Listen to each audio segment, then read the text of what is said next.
আসসালামু আলাইকুম। দেখেন আমাদের প্রবাসে টমেটো গাছে টমেটো করলাম, কী পরিমাণ টমেটো হয়েছে দেখেন, দেখা যায় কী পরিমাণ টমেটো হয়েছে। যেটা না, আমি 2-4টা টমেটো নেওয়ার জন্য আইছি, এটা আপনাদের লগে শেয়ার করি। 1 পিস, 2 পিস,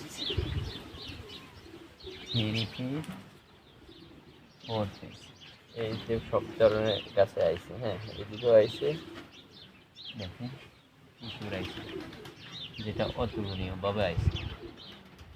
আর আছে হিসাব, এই দেখেন কী পরিমাণ টমেটো হয়েছে, কী পরিমাণ টমেটো হয়েছে দেখেন। প্রবাসে টমেটো হয় না বলে কোনো কথা নেই। দেখেন কী পরিমাণ আইছে প্রবাসে। আর এক পিস নেব, 4 পিস লাগবে, আর এক পিস নেব, আর একটা টমেটো নেব আমি। দেখি আর নিনে, এই দেখেন কী পরিমাণ। এটা দিয়ে আজকে সালাদ বানানো হবে আপনাদের।